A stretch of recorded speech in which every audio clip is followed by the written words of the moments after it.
O racismo ele se manifesta num processo de segregação em que provavelmente, né, aquele que está sendo segregado tem condições mais frágeis, né, de sobrevivência, de existência do que quem está segregando, né? No caso da África do Sul, como era uma minoria, isso se sustentava em cima de um projeto de violência, enfim, né, muito clara. Então, não é possível exatamente estabelecer o contrário. Quer dizer, esta maioria pobre não pode segregar, né, uma população que minoritariamente ainda é economicamente mais forte, né? Então, nesse caso, não há uma situação de racismo ao inverso. Uma boa parte dos brancos estão dedicados às atividades agrícolas, são fazendeiros. E sobre eles pesa a sombra da reforma agrária.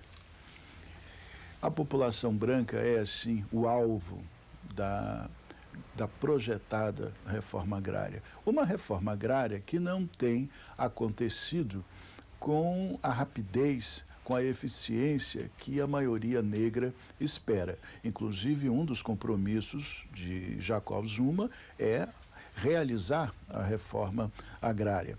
30% das terras da África do Sul terão que ser redistribuídas, não é? E os brancos temem essa reforma agrária por entender que são um alvo fácil para qualquer política de redistribuição de terras. Então, esse é um ponto aí bem de atrito, né?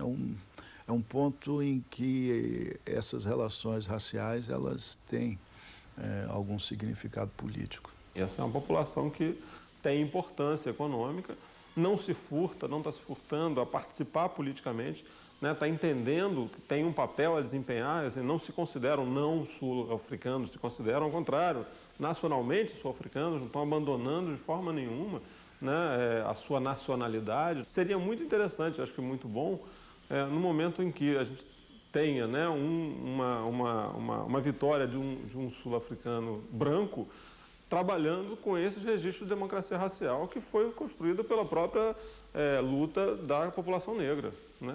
Acho que seria o momento perfeito, né? Seria a melhor forma de coroar a história da democracia sul-africana.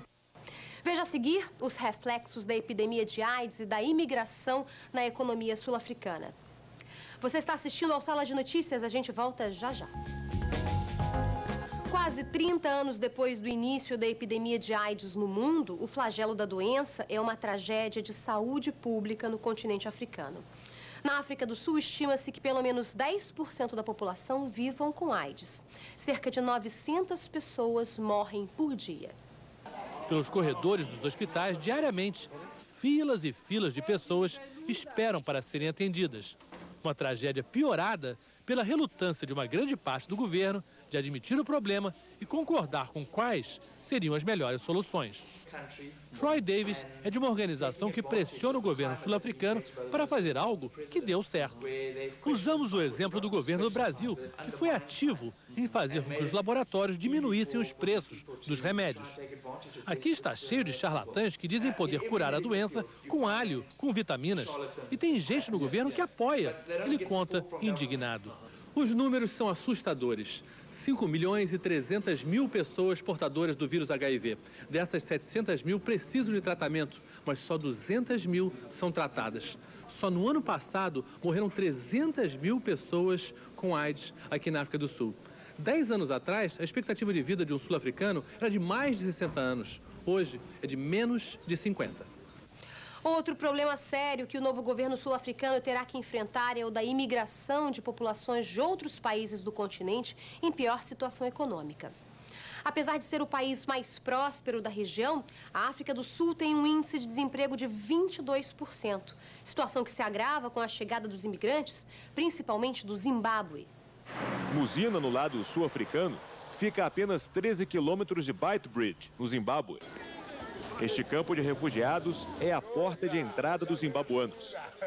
Eles dormem na rua, não tem comida, água, homens e mulheres à mercê da sorte e em busca de um visto de residente. Este homem era mecânico no Zimbábue, agora não tem nada. Ele nos convida para mostrar onde vive, debaixo de uma árvore. Tudo o que tem É uma jaqueta, um saco com um shampoo e um sabonete e outra muda de roupa. Perto do campo de refugiados, encontramos uma pequena igreja católica. Aqui, Padre Adrian cuida de 80 mulheres. Elas fogem da desnutrição e da falta de estrutura no Zimbábue, explica ele. A pedido das Nações Unidas, as mulheres dormem separadas dos homens. São abrigadas dentro da igreja para evitar estupros, o que vinha sendo comum aqui. O momento mais esperado por elas é este. A única refeição do dia. Uma espécie de pirê feito com milho e batata e um pouco de carne. Enquanto comem com as mãos, não se ouve nada. Silêncio. Para elas, pensar no futuro é pensar até amanhã, até a próxima refeição. Quando aparecem autoridades sul-africanas, alguns são premiados com um papel. Não é um visto. É apenas uma autorização para permanecer 6 meses no país. Eles pegam a estrada e vão até a metrópole. Mas em Joanesburgo, a situação é pior. Não há emprego. Quem chega é abrigado na igreja metodista no centro da cidade. As condições são precárias. Os refugiados ficam pelas ruas. Banheiros foram colocados na calçada. Eles não querem ser filmados. Entramos por apenas alguns minutos na igreja.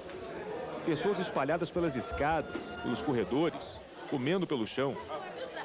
O lugar é escuro e pela TV não é possível sentir um mau cheiro. Ao chegar a Joanesburgo, os zimbabuanos percebem que o futuro não será fácil. Chegaram numa cidade rica, mas estão tão perto e ao mesmo tempo tão longe de uma oportunidade. Ainda assim, é melhor do que ficar no Zimbábue. O problema da imigração, vamos dizer que é um problema histórico agravado com a situação do Zimbábue. E na situação de crise, né, o problema dos imigrantes cresceu. Por quê? Porque o valor do salário do imigrante é sempre inferior ao do trabalhador nacional.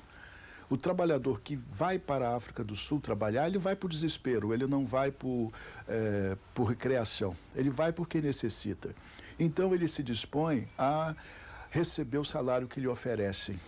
Portanto, ele, na África do Sul, disputa o mercado de trabalho com os nacionais, percebendo salários inferiores. E isso, numa situação de crise, desperta o ressentimento, desperta o rancor daqueles que julgam que estão perdendo seus postos de trabalho por causa do estrangeiro. Isso tem levado a conflitos sérios com ataques dos sul-africanos às concentrações de trabalhadores estrangeiros.